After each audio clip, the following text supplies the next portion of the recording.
Hello students, electric potential chapter के close होने के बाद मैं आपको स्टार्ट करवाता हूँ इलेक्ट्रिकल कैपेसिटेंस, यानी कि कैपेसिटर एंड उसका कैपेसिटेंस। ठीक है, तो कैपेसिटर करने से पहले कुछ 4-5 प्रॉपर्टीज़ हैं, वो हम अच्छे से एक बार देख लेते हैं। उसके बाद मैं कैपेसिटर और कैपेसिटेंस को एक्सप्लेन करूँगा। ठीक है, तो सबसे पहले देखिए इलेक्ट्रिकल प्रॉपर्टीज ऑफ, चैप्टर अपना है कैपेसिटर। चैप्टर क्या है? कैपेसिटर। तो कुछ प्रॉपर्टीज है, देखो इलेक्ट्रिकल प्रॉपर्टीज ऑफ कंडक्टर। पहले हम कंडक्टर के बारे में एक बार पढ़ लेते हैं अच्छे से। ठीक हो गया। फर्स्ट पॉइंट देखो, तो जो फर्स्ट प्रॉपर्टी है वो ये है, net electric field inside conductor is 0।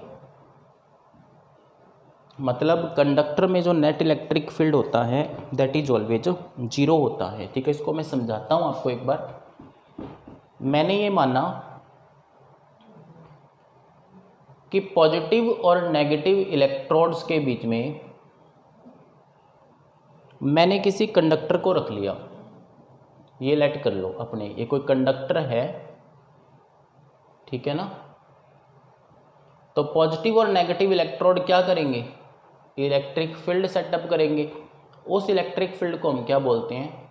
External field बोलते हैं। ठीक है, जो ये कंडक्टर होता है इसमें जो फ्री इलेक्ट्रॉन्स होते हैं they tend to move in direction opposite to applied electric field. मतलब इलेक्ट्रिक फील्ड के अपोजिट डायरेक्शन में क्या चलते हैं? इलेक्ट्रॉन चलते हैं। ठीक है, तो इस कंडक्टर के लेफ्ट पार्ट पे कौन सा चार्ज एक्वायर हो जाएगा? Negative charge. ये हमने यूनिट फर्स्ट की स्टार्टिंग में भी पढ़ा था इसको। These are induced charge. इन्हें कौन से चार्ज बोलते हैं? इंड्यूस्ड चार्ज बोलते हैं। इसके इस फेस पे क्या आएगा? उतने ही नंबर ऑफ पॉजिटिव चार्ज। तो देखिए एक्सटर्नल इलेक्ट्रिक फील्ड की वजह से यहाँ पे जो ये इंड्यूस्ड चार्ज हैं, इन इंड्यूस्ड चार्ज का भी अपना क्या होगा? इलेक्ट्रिक फील्ड होगा। और इस इलेक्ट्रिक फील्ड को मैंने क्या बोल दिया? Induced electric field. तो देखिए अप्लाइड इलेक्ट्रिक फील्ड ये है एक्सटर्नल इलेक्ट्रिक फील्ड। तो एक्सटर्नल इलेक्ट्रिक फील्ड में कंडक्टर को रखने से उसके इंटीरियर पार्ट में क्या आएगा? इंड्यूस्ड इलेक्ट्रिक फील्ड आएगा। ठीक है ना। तो ये चार्जिंग का, ये जो चार्जेज का जो डेवलपिंग है, जो प्रोसेस है यहाँ पे डेवलप होने का जो प्रोसेस है, ये तब तक रहता है जब तक एक्सटर्नल इलेक्ट्रिक फील्ड और इंड्यूस्ड इलेक्ट्रिक फील्ड एक दूसरे को कैंसिल आउट ना कर दे। हम ये भी बोल सकते हैं कि process will continue till electric field induced setup by inducing charge become equal and opposite to external electric field. तो देखिए आपको ये बात समझ आ गई होगी कि एक्सटर्नल इलेक्ट्रिक फील्ड और इंड्यूस्ड इलेक्ट्रिक फील्ड एक दूसरे के क्या होंगे? इक्वल एंड अपोजिट होंगे। तो उस कंडक्टर के इंटीरियर पार्ट में नेट इलेक्ट्रिक फील्ड कितना आएगा? आपने अप्लाई कितना कर रखा है? एक्सटर्नल कर रखा है। उसमें से सब्सट्रैक्ट कितना कर देंगे? इंड्यूस्ड कर देंगे। और उसका रिजल्ट कितना रहेगा? 0। तो हम कह सकते हैं कि कंडक्टर के अंदर इलेक्ट्रिक फील्ड कितना होता है? 0 होता है। तो ये आपको फर्स्ट प्रॉपर्टी अच्छे से क्लियर हो गई होगी। ठीक है, अभी देखते हैं नेक्स्ट प्रॉपर्टी।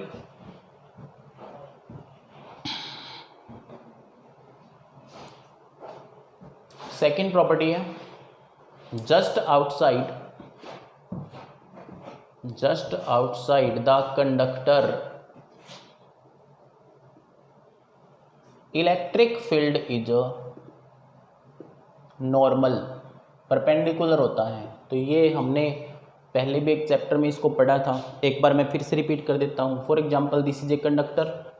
ठीक है, तो ये कहना चाह रहा है कि इलेक्ट्रिक फील्ड इस कंडक्टर के क्या होता है? हमेशा परपेंडिकुलर होता है। मान लेते हैं कि इसके सरफेस पे कितने चार्ज हैं?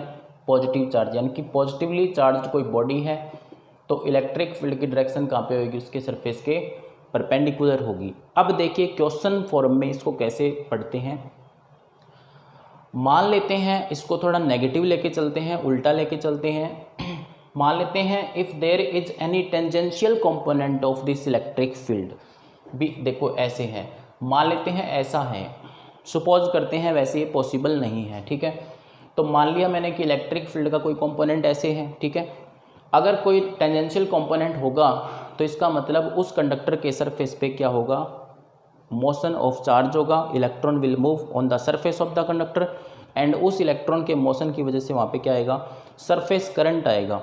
लेकिन सरफेस करंट कंडक्टर के सरफेस पे नहीं होता, तो इसलिए जो इलेक्ट्रिक फील्ड लाइन होती है that is always normal to the surface of conductor, ठीक है।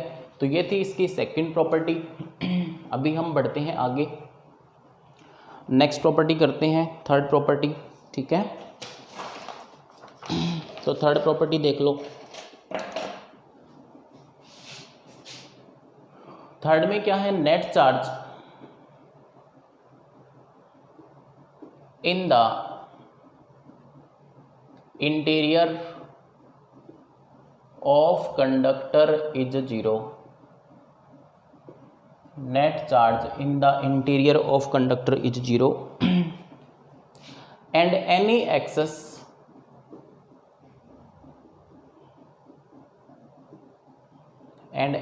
excess charge resides on surface। अगर उस बॉडी में कुछ चार्ज होते भी हैं तो वो कहाँ पे होते हैं, सरफेस पे होते हैं, ठीक है। तो इसका हम मैथमेटिकली प्रूफ देखेंगे, ठीक है। देखिए ये मेरे पास कोई कंडक्टर है और कंडक्टर के अंदर इलेक्ट्रिक फील्ड कितना होता है भाई, जीरो होता है। ये बात क्लियर है ना सबको, electric field inside conductor is zero. तो सिंस आप बताओ फ्लक्स का फॉर्मूला क्या होता है, अभी गॉस-लॉ वाला चैप्टर किया था ना, E.ds क्लोज्ड इंटीग्रेशन में। तो फाई इक्वल टू क्या आएगा, E.ds equal to Q by epsilon naught, मतलब charge by permittivity, absolute permittivity. तो देखिए क्योंकि यहाँ पे इलेक्ट्रिक फील्ड कितना है, इनसाइड जीरो है।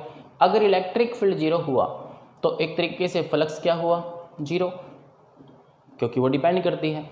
अगर फ्लक्स जीरो है तो हम कह सकते हैं कि चार्ज भी कितना है वहाँ पे, जीरो है। ये बात समझ में आ रही है। So net charge is zero in interior, अंदर इसके चार्ज कितना होगा, जीरो। तो ये थी थर्ड प्रॉपर्टी। अभी हम करते हैं फोर्थ प्रॉपर्टी। ये प्रॉपर्टीज आपको एटलीस्ट आनी चाहिए कंडक्टर के बारे में, यहाँ से कई बार क्वेश्चन पूछ लिया जाता है, ठीक है ना।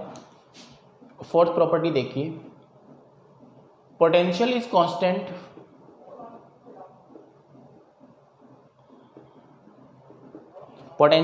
Constant on surface of conductor. Conductor के सरफेस पे पोटेंशियल क्या रहता है, कांस्टेंट रहता है, ठीक है। तो देखो इसको मैं आपको एक्सप्लेन करता हूँ, मैथमेटिकली बता देता हूँ इस टॉपिक को। तो E इक्वल टू क्या होता है, dV by dr। Electric field is the negative gradient of potential, ये बात क्लियर है सबको। अब ये कोई कंडक्टर है, पॉजिटिव चार्ज है इसके सरफेस पे, क्योंकि चार्ज हमेशा सरफेस पे ही रिजाइड करता है, ठीक है ना। और electric field line is always normal to the surface of conductor. ये प्रॉपर्टीज हमने कर ली हैं सारी, ठीक है। अंदर इलेक्ट्रिक फील्ड कितना होता है, जीरो होता है, ठीक है। तो देखिए as E equal to zero, inside electric field कितना है, जीरो, ठीक हो गया। एंड आल्सो एक बात और, there is no tangential component. Tangential component कोई है नहीं यहाँ पे, ठीक है। और इलेक्ट्रिक फील्ड की वैल्यू जीरो, तो आप इलेक्ट्रिक फील्ड की वैल्यू को जीरो पुट करिए तो dV बाई dr क्या आएगा, zero.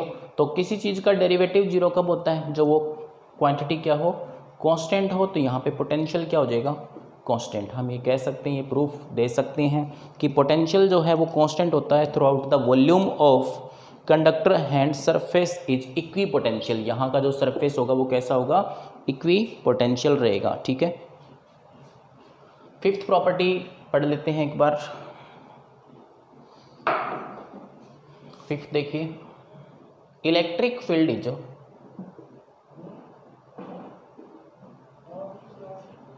Zero in the cavity of a hollow charged conductor, in the cavity of hollow charged conductor। तो इसको भी मैं थोड़ा सा मैथमेटिकली से आपको प्रूफ कर दूंगा, ठीक है। ये देखिए कोई कंडक्टर है, उसके अंदर कोई कैविटी है, ठीक है। ये बोल रहा है कि इलेक्ट्रिक फील्ड है वो उस कैविटी में भी क्या रहेगा, जीरो रहेगा, ठीक है ना। तो इसको करते हैं,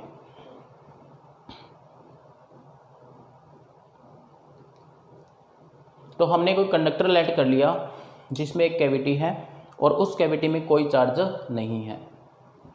इस कैविटी में चार्ज कितना है, जीरो। इतनी बात क्लियर हो रही है।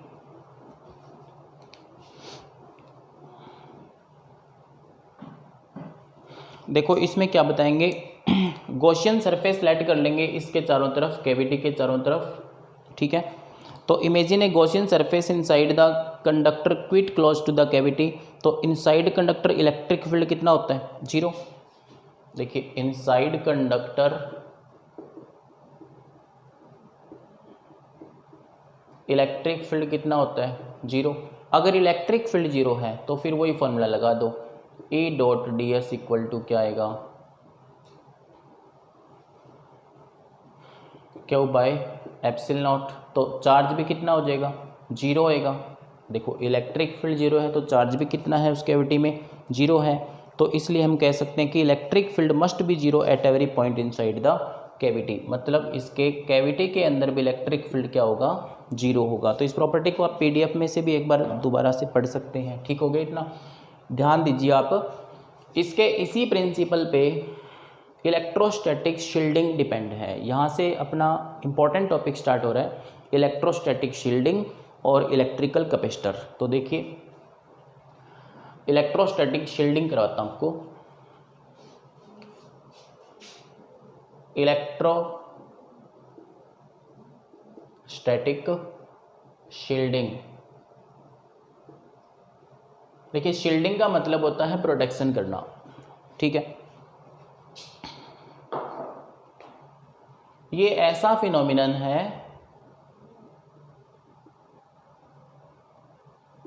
Of making a reason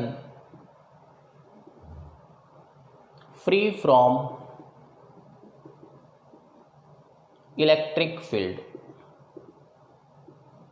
electric field से बचाने के लिए किसी रीजन को हम अगर प्रिवेंट करते हैं उस इलेक्ट्रिक फील्ड से, तो उस फिनोमिनन को क्या बोलते हैं, इलेक्ट्रोस्टैटिक शील्डिंग बोलते हैं। और it is based on the fact that inside a conductor, अगर हम किसी कैविटी को लेट करते हैं तो वहाँ पे इलेक्ट्रिक फील्ड कितना होता है, जीरो ही तो होता है। ये कोई कंडक्टर है, यहाँ कोई कैविटी है, तो यहाँ पे इलेक्ट्रिक फील्ड कितना है, जीरो है। यानी कि ये सारा होलो पार्ट जो है वो इसको क्या कर रहा है, इलेक्ट्रिक फील्ड से प्रोटेक्ट कर रहा है। तो इस तरह से प्रोटेक्ट करने के फिनोमिनन को हम क्या बोलते हैं, इलेक्ट्रोस्टैटिक शील्डिंग बोलते हैं। अब मैं आपको एग्जांपल देता हूँ इससे रिलेटेड। देखिए जब ड्यूरिंग थंडरस्टॉर्म, जब मान लो तूफान आ रहा है और उसमें लाइटनिंग हो रही है, तो लाइटनिंग के दौरान किसी पर्सन को किसी पेड़ के नीचे, किसी ट्री के नीचे खड़े होने की बजाय कार में बैठना या कार में रहना बेटर माना जाता है। बिकॉज जो कार है, गाड़ी है, वो क्या एक मेटालिक बॉडी है, मेटालिक कंडक्टर है वो।